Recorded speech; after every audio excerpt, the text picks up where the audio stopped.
The Denver Broncos wrap up the 2023 NFL season with a disappointing loss, an uninspiring loss on the road to the Las Vegas Raiders. We lay out what happened and what's next for this Broncos team after they finish 8-9 on the year. Going to get that on today's brand new episode, Locked on Broncos. You are Locked on Broncos, your daily Denver Broncos podcast. Part of the Locked on Podcast Network. Your team every day. The season that was has officially come to an end after Sunday. The Denver Broncos lose 27-14 to the Las Vegas Raiders in a road finale to close out the year in disappointing fashion. Welcome into a brand new episode of Locked on Broncos, your daily Denver Broncos podcast, part of the Locked on Podcast Network, your team every day. Thank you so much to everybody in Broncos Country for tuning in, making us your first listen of the day. Every single day, you can get this podcast for free on YouTube or wherever you get your podcast. Just a reminder, even though that the Broncos season is officially over, we have you covered every single day, including throughout the entire offseason here, Locked on Broncos, because for the true fan, there is never an offseason. I'm Cody Roark, Broncos reporter for Mile High Sports, joined alongside by Bedinger, site expert, predominantly orange.com. Sayre, excuse my voice here. I'm still recovering from COVID, my friend here. Unfortunately, the Broncos, we're doing a post-game victory loss podcast here, covering the Broncos' disappointing finish on Sunday. I mean, overall, you and I were talking before we even started recording. This game overall, it felt very uninspiring from start to finish, which is a little disappointing because, you know, we talked about it in the pregame leading up to, hey, Denver's got a chance to finish with their first winning season for the first time since 2016. They just couldn't find a way to do it against a very aggressive and tough Raiders team that brought it to them, led by their interim coach, Antonio Pierce. Yeah, Antonio Pierce has done a tremendous job of really resetting the culture there for that organization. And I think a lot of kudos are owed to Thomas Graham, the defensive coordinator as well, who's really done a great job of turning that unit around. And the Raiders have been much, much better defensively in the second half of the season than we saw in the first half. Even in that first game where they played against Denver and it was a low-scoring game, I think that defense really took a turn. And Thomas Graham, one of the more underrated, I think, defensive coordinators in the game. Going to be fascinating to see what now happens with that organization. But of course, their success in week 18 came at the expense of the Broncos project with Jarrett Stidham, right? Because he wanted to get 2 games with Jarrett Stidham out there, see what he could do. And unfortunately, it ended up being the first game all season, Cody, where the starting 5 on the offensive line did not include one of the original 5, right? Mike McGlinchey placed on IR before the game, so he didn't end up playing. Cam Fleming started, and that was kind of a source of a problematic area for the Denver Broncos, as we've come to expect against Max Crosby and the Raiders. Well, I mean, Max Crosby, as we all know, he's one of the most dominant players in the NFL, and against the Broncos, he just continues to have a sack streak going against them. And look, I want to make this very clear. My main takeaway here from Sunday's game for Denver's offense, I don't think it didn't matter if it was Jarrett Stidham at quarterback, Russell Wilson, Peyton Manning. There was not going to be success overall for Denver because that pressure by Patrick Graham's defensive play design. You have obviously Kuntz on the outside. You have Crosby. You have pressure on the interior. You got guys blitzing from the nickel. I mean, they sent a lot of pressure after Jarrett Stidham. Jarrett Stidham was sacked 5 times in this game, and he was hit a total of 11 times, pressured 9 times. I mean, there were times where even just the presence of Max Crosby at times coming free off of the right side where Cam Fleming just simply couldn't kick step to even leverage against him. And all of a sudden, Stidham had to step up. And I thought Stidham actually made a couple of plays too, despite some pressure. I thought he was able to maneuver outside the pocket on a couple of plays there. But, man, it was not ideal. And Max Crosby kind of just had his way with Cam Fleming. And what I think baffled me a little bit more, and this wasn't just on Cam Fleming, the entire offensive line for Denver got punked. Sean Payton started after the game. We got beat up front. He was very disappointed about it. They had a lot of success doing it. But what disappointed me about this is that there were times where the Broncos just said, you know what, we are comfortable. We are confident in Cam Fleming just going one-on-one against Max Crosby. That was a complete 360 from the game plan we saw in that week 1 game that they had here in Denver. Yeah, and it felt like there was a couple of times where Max Crosby wasn't even blocked, and maybe that was just him beating Cam Fleming that badly. But I felt like there was a couple plays where the Broncos either forgot to scheme for him or somebody missed their assignment or whatever. But you obviously can't have that. And I guess as far as evaluating the offense, which we were kind of approaching this game like a preseason game, right? You're watching individual plays, you're watching sequences, you're watching, hey, how did he bounce back after this drive? Like the win and the loss, yeah, it matters ultimately. You want to have a winning season and maybe you wanted the draft position, but ultimately you're trying to evaluate these guys. And I think we saw Jarrett Stidham step up. And like you said, he made some really big throws to Jerry Jeudy in this game, Brandon Johnson as well. We saw that pattern over the middle of the field with oh my gosh, why am I Adam Troutman? Adam Troutman had a great play over the middle of the field. We saw some, yeah, I mean, I can't even believe it. My mind can't even be wrapped around it, Cody, because Adam Troutman was out there getting some yak. So it was really nice to see some of those things. But ultimately, in 2 games, I mean, you said you wanted a spark offensively. You got 30 total points, and that's ultimately not what Sean Payton was looking for. No, the offense, I mean, like I said, there was a lot to be desired. You mentioned a couple of plays, more yard after the catch opportunities to the guys that you mentioned. Jerry Jeudy, he had a touchdown. I thought he had a really terrific play there to give Denver, obviously, to tie the game up 7-7 early on in the onset here. But once again, some of the same struggles we talk about, third down for Denver. They were 4 of 12, and they had a lot of situations where they were 3rd and long, 3rd and 10 plus in this game. And that's not a recipe for success, though they did convert one of them 3rd, and I think it was like 3rd and 16. And then they found Marvin Mims. He got 17 yards on one play. So, I mean, there were some things that they did well, but overall, when you know, it's like baking a pie, right? You get all the ingredients, but, you know, some of the ingredients are bad. It didn't lead to a very good product here for Denver. And unfortunately, I think part of that, Sayre, once again, we talked about it, and this has been an issue for them consistently all throughout the season, a lack of a sustainable run game. Javonte Williams, unfortunately, couldn't get a lot going, 3.6 yards per carry. He did have a touchdown in the game to cut that Raiders deficit from what it was a big advantage to a little bit. Okay, hey, now it's a 2-possession game at this point. But then obviously you lose Jaleel McLaughlin. He leaves the game with a concussion, and you have to rely on Javonte getting 9 carries. Samaje, the next guy, 3 carries. Jaleel had 4 carries in this game. That right there, I mean, you don't have a run game, Sayre, you're not going to win in the NFL. And I don't know what Denver's going to have to do to get back to that. I don't know what changes they're going to have to make, but that was an issue why they also lost this game as well, as they couldn't run the football. Right. And they, like you said, they need to be able to do that in order for this offense to have success. So is it a running back personnel issue? Is it offensive line? Is it just the lack of true threat in terms of pass protection? I mean, the teams are daring you to throw. Like, what is it exactly? It's going to be fascinating to see how they orchestrate the offseason based on that, right? Because yeah, I don't think the offensive line, really played up to the level that we expected with a big money free agent on one side, and then Garrett Bowles on the other, who's also getting paid a lot of money, and Quinn Miners, who a lot of people say he's the best guard in football. Then you got Ben Powers, who's paid a lot of money, and Lloyd Cushenberry, former 3rd-round pick. So there's a lot of expectations on those guys. Did they live up to them in Sean Payton's eyes?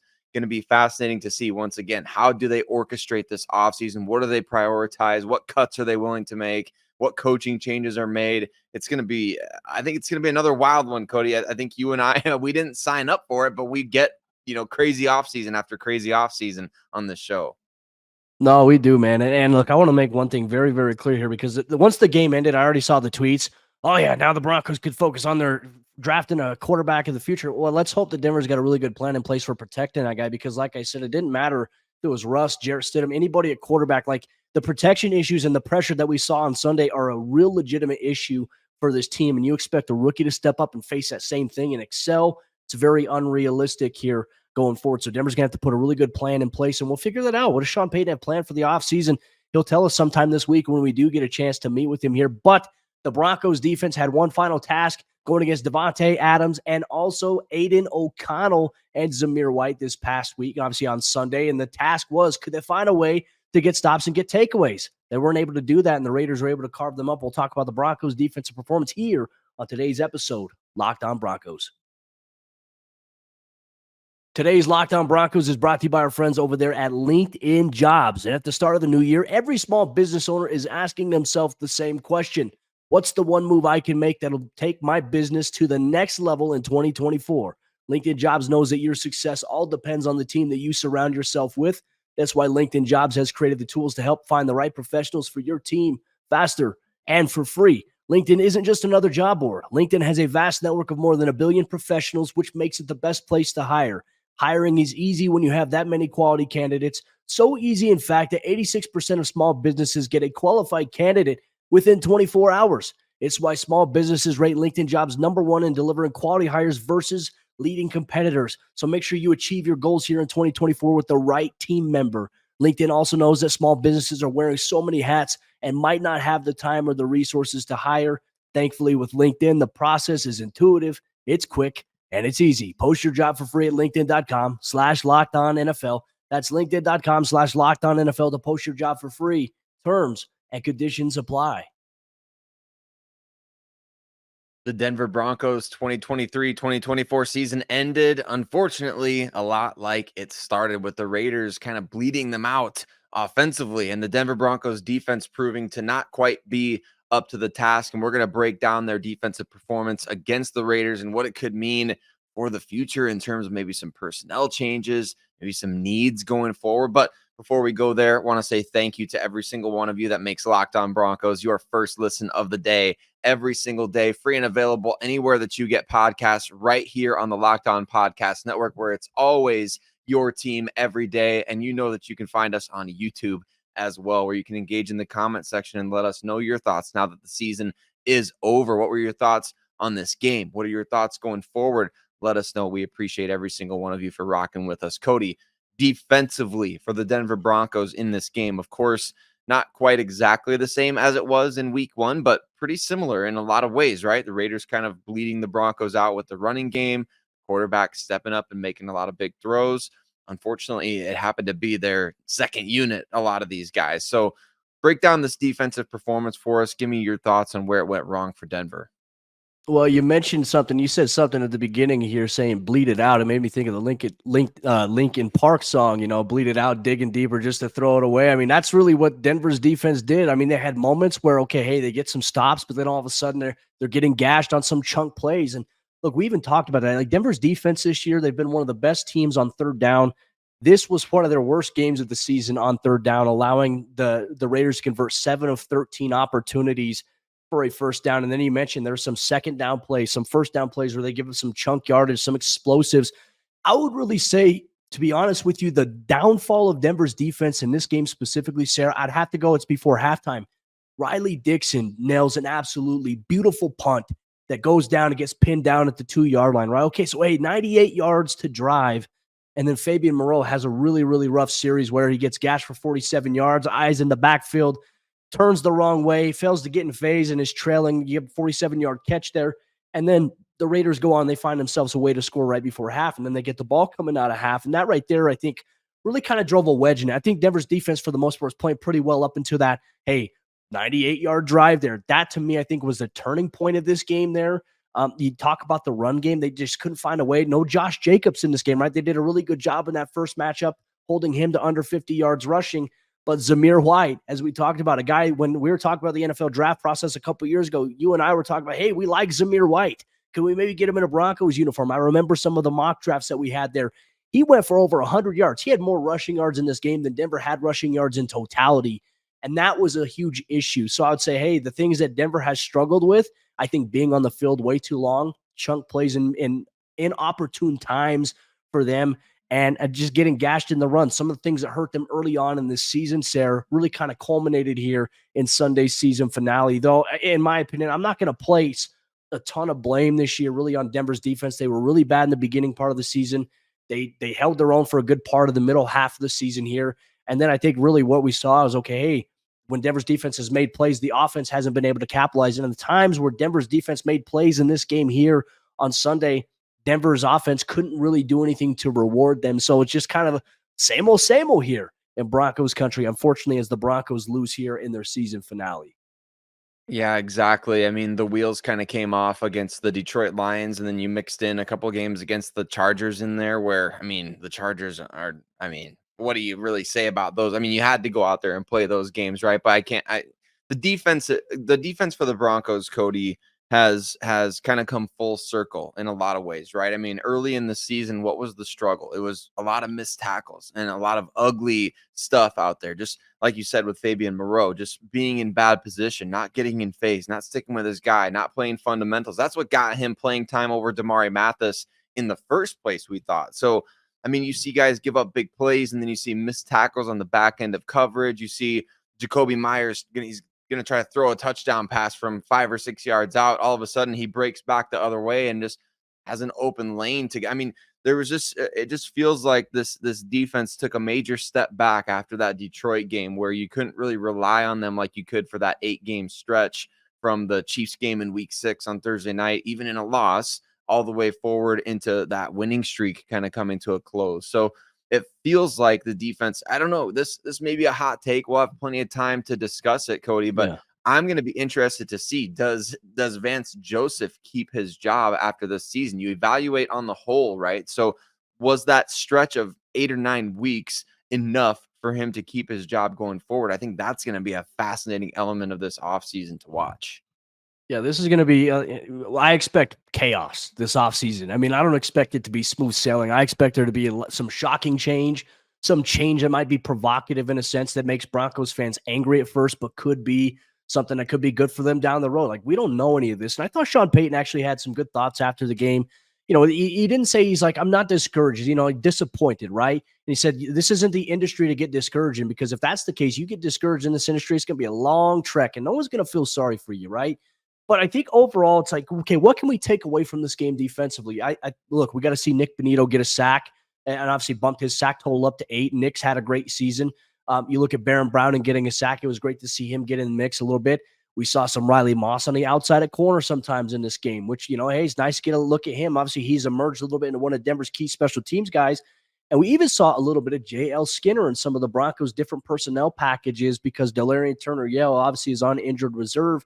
We got to see him get a couple of defensive snaps here. Nothing really to say, okay, hey, we can evaluate this thing. But overall, the same things, you know, Denver struggling against teams that are very effective at power running, right? That power finesse style of running has hurt Denver. Goes back to that Detroit game that you talked about there, and goes back into other games scattered out throughout the entire season. What is Denver's answer to that? Is it a scheme change? Like, is that something that maybe Denver's going to be on the horizon? Could they maybe transition to a 4-3 versus a 3-4, you know, predominantly nickel package there? I don't know where things are at with that, but Denver's going to have to find a way, because here's the thing. When Denver's offense is struggling and they're not able to run the ball, and Denver's defense is struggling to stop the opposing offense from running the football, Denver's not there. It's a recipe for losing, right? On both sides. And when you have that dynamic where it's on offense and defense, where some element of the run game is killing you, you are in trouble. And you don't, like, Denver hasn't had an answer for that this year. To me, I'm very curious to see where they go from here in that department, Sayre. And a lot of personnel changes likely coming. I mean, I was kind of thinking about it over the course of the game. I mean, the defensive line was just getting blasted off the ball. I saw, unfortunately, I hate to call him out by name, but I did see Jonathan Harris get knocked on his back at one point on a chip. And so you see things like that over the course of the season, and you're like, all right, the Broncos do need to get tougher in the trenches. They got tough decisions coming with guys like DJ Jones, right, who's in the final year of his contract, no guaranteed money left. Mike Purcell is a free agent. Josie Jewell is a free agent. You're probably not bringing back Fabian Moreau, who starts next to Justin Simmons at safety. So a lot of starters in the secondary are question marks right now, as not just whether or not they're going to come back, but if they don't, who's going to replace them, and what defense are you going to run? So like you said, Cody, we're shaping up for a really chaotic offseason, and hopefully it's chaotic in the fact that, man, there's a lot of change coming. But look, just wait for all these pieces to come into place. Yeah. You're going to like what you see at the end. It's just going to be a little crazy at the beginning. It's a marathon, not a sprint. And look, and this is where I think the frustrating part comes in for like you and I, because look, Broncos fans are impatient, rightfully so. They've been waiting 8 years for this team to get back to winning, to get back to the playoffs, to get back in the conversation of contention, and can't fault them one bit, right? But it's like, okay, when you keep changing things, you're going to have to require patience for this change. And as hard as it is for me to say, okay, Broncos country, be patient, because I understand why they're impatient. But at the same time, when you have this change, you have to give it time to formulate, especially if you're going to have a bunch of new faces. Like this whole situation with Russell Wilson, the contract, that's going to impact Denver in so many different ways. And we haven't even dove all the way into it yet. We haven't even seen the effects of that yet. We will, and we'll talk about it obviously as it happens, but it's going to require some patience, which I know is an impossible thing to ask here of Broncos country. But somebody has to do it. We'll be the ones that try to ask that, and obviously hope their demand change at the same exact time here. But Broncos country, an 8-9 season, cements a wild finish to the year. What are some of the things that we're going to look back on here that defined a little bit of this season and also sets the table for the offseason? That's something that Sayre, Bedinger, and myself are going to dive deep into here on today's episode of Locked On Broncos. Today's Locked On Broncos post-game report is brought to you by our friends over there at FanDuel. FanDuel is America's #1 sportsbook. The NFL regular season has wrapped up, but there is still time to get in on the action with FanDuel, America's #1 sportsbook, especially as the NFL playoffs are approaching us for Wild Card Weekend. Right now, new customers get $150 in bonus bets. That's guaranteed when you just place a $5 bet. So if you sign up as a new customer, you place a $5 bet, you're going to get $150 in bonus bets. That's $150 in bonus bets, whether you win or whether you lose. And the app is super easy to use. And there are so many different ways to bet, like live same game parlays. You can make a parlay in the Parlay Hub, and it's the best way to find popular parlays. You can find bets in the new Explore tab and more. They also have player props, spreads, over-unders, things that you can get involved in, especially as you talk about even anytime touchdown scorers in some of the wild card games that are coming up this weekend. So make sure you get in on the action and check it out. Visit FanDuel.com/lockedon and make your first bet a layup. FanDuel, the official partner of the NFL. As we jump into the fourth quarter action here on today's episode of Locked On Broncos, just want to say once again, Broncos Country, thank you so much for rocking with us all season long from week 1 to week 18. And for those of you that are going to rock with us from week 1 through week 18, all the way through the entire offseason, leading up to training camp and to the start of next season, those you make us everydayers year round, we appreciate you so much. We're going to be here. We're going to be delivering content. We're going to be creating engaging, insightful conversation about changes that this Broncos football team needs to make. And we want you to be part of what we have going on here every single day, all year long, as we continue on here. Locked On Broncos. Sayre, 8-9 finish to the season. As disappointing as another losing season is, I think we have to just hit pause for a minute. I think we have to talk about this. The fact that this team was 1-5 and they were losing the way that they were at the beginning of the season, to get to the point where it's okay, hey, they still found a way after being 1-5 to win 7 more games to finish the season with 8 wins and have a chance. And they had opportunities to get double-digit wins this season, to be honest with you. They let several games slip through their fingertips that could have just changed the entire dialogue and the discourse that we're going to have to set the table for the offseason here. To look back on this season, it truly was, I think, by definition, a roller coaster.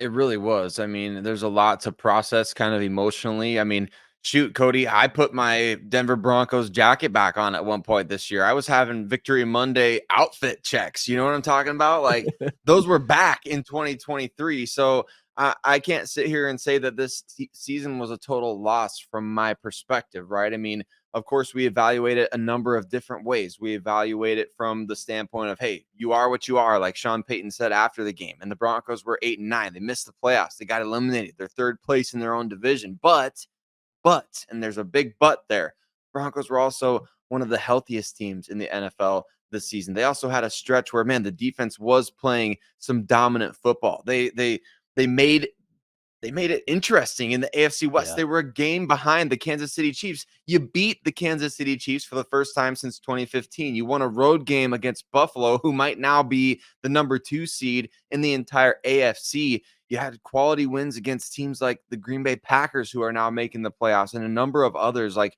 this Broncos team has good coaching. I think the coaching maximized the talent on the roster.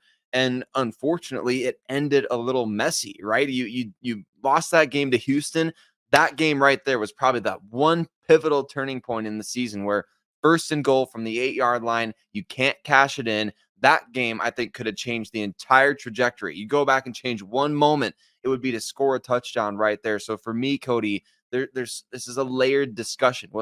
I can't just sit here and say it was a success, easily, obviously a success. You were 3 games better. And I'm not going to sit here and say that was a total failure. You didn't make the playoffs. You didn't live up to the Pat Bowlen standard. That's bull crap for people who think like that. Of course, you want the Broncos to be great, but we have to evaluate this team based on where they were, which was the embarrassment and laughing stock of the NFL last season, now to being a legitimate team that's beat contenders in the AFC, that's beaten really good teams, that has good coaching, that's got a positive trajectory moving forward. I know there's a lot of question marks, but man, there was a lot of good this season, along with a lot of more bad. And I think we saw a lot of young players develop too, right? I think Nick Bonito taking the biggest jump that he did from last season to this year. I mean, you mentioned the first year coaching staff. The fact that you have an entirely new coaching staff, really outside of two coaches, Christian Parker, Marcus Dixon, and for Denver to have the success that they did at times this season with a brand new staff and at times a younger staff in a lot of areas, I think that was impressive there. Obviously, coaching wasn't the greatest thing for Denver this year, but it was much more improved than what we saw from last year. Coaching was improved. Coaching obviously can be used also. They lost some games due to coaching, but that's the NFL. That's everywhere. I mean, Sayre, we're sitting here right now after the Broncos lose their season finale, right? And I'm also looking at the Jacksonville Jaguars. I'm looking at the Philadelphia Eagles. Look at the Jaguars where they were at. They were firmly in contention. They were firmly in front in their division this season. They won a streak of losing games. They're now out of the playoffs. And all of a sudden, you look at the Philadelphia Eagles. They got off to the hot start that they did, and all of a sudden, they might be a team that's one and done inside the NFL playoffs. So there are teams out there that are maybe in better circumstances than Denver is, but are maybe worse off down the road, right? And we do not know what this offseason is going to bring here, and we don't know what to expect. We know that there's going to be change. We know that the Broncos are going to be handicapped a little bit in a lot of areas, but does that mean that next season is really, 2024? Does that mean that 2024 is something that Broncos fans shouldn't look forward to? I think anytime that a season ends, you reflect on what was, right? This season wasn't what Broncos Country had wanted, but I don't think it was a season that Broncos Country had expected themselves, to be honest with you. I think there was good surprises, there were bad surprises, and there were revelations. I say, okay, hey, you know what? As bad as this team was in certain areas, they still had 8 wins, and they had several games slip through their fingertips, 3 or 4 games that could make the difference between them having 11 wins, them having obviously maybe even a couple of less wins overall. Some of the games they benefited went the other way. What I'm trying to say is, to your point of the Broncos beating some teams that are considered contenders, that are playoff teams this year, they overachieved in a lot of areas. And I think that is a great sign about maybe some of the young guys to come. Now, there's obviously questions about offensive line protection. What does it look like? Quarterback, how does the offense play better? Is the defense going to be the same? Like we have all these questions, but we can't focus on those what ifs right now because those haven't happened. What we can focus on is this team. And I want to ask you this question as we close off. Do you feel like, even though that they lost this game, do you feel like this team in some way, shape, or form are heading off in the right direction? Me personally, I feel like there are areas where, I feel a little more confident about the direction they're heading. I think special teams wise, I think Denver's in a great position going forward. Defensively, they still have talent. They still have playmakers. What they do in free agency is going to impact that. But I'm confident in a little bit of the direction, even though that right now it may not seem like it with all the proposed changes coming forth. Yeah, I'm very, and maybe at this point bordering on overly, very confident in Sean Payton and the program that he's running, Cody. I really am. I feel like, he's one of the all-time great NFL head coaches, in my opinion. You and I talked about that in the lead up to when he was even being hired or considered to be hired by the Denver Broncos. Like, the thought of even acquiring him at this point a year ago. Remember all the discussion 1 year ago at this point was that, well, Sean Payton's not even going to want to come to Denver because they got Russell Wilson, right? He's not even going to want to consider coaching there, or the Broncos aren't going to trade a first round pick. Like, they're not going to be able to trade for him. They need, like, people didn't even think that Sean Payton would want to be in this organization. That's how highly they thought of him, because they thought this organization was such trash after 2022. But look, he's come in and I think he's turned the ship around. And so that's the first part of it, right? Is like, you can't automatically just be at your next destination. You've got to first turn the ship around. And I think that's exactly what happened in 2023. We saw the ship get turned around, and you're now pointed the right direction. Can you keep heading that direction? Because there's going to be opposition along the way. There's going to be hurdles along the way. Like you mentioned, Russell Wilson's contract, the offensive line, the protection issues, free agency, the NFL draft, not really at 12th overall, not really in a great position there. So, what direction are you going to stay going that direction? Can the Broncos do that? That's what I'm fascinated to see, but I do think they turned the ship around in 2023. Broncos Country, we want to know how you feel. Unfortunately, the season is over. That doesn't mean our season ends. Locked On Broncos is going to continue coverage here every single day, all year long. We got some important things coming up. Obviously, there's going to be the Super Bowl that's coming up. I'll be at Radio Row. We'll have a chance to maybe see and catch up with some Broncos players there. And on top of that, free agency is approaching. So you get all of our player profiles, previews, managing a discussion of the Russell Wilson contract situation, what that's going to look like. And also the NFL draft is also coming up in April as well. We'll have you covered. And then guess what? After that, OTAs begin, folks. And then there's an off period, training camp. So even though that the offseason is now beginning, it's going to be back sooner than you realize, and we'll be the bridge that gets you there every step of the way here. Locked On Broncos for all you every day. Or Sayre, Bedinger, myself will be back tomorrow for another episode of the show to break down the aftermath of the 2023 NFL season.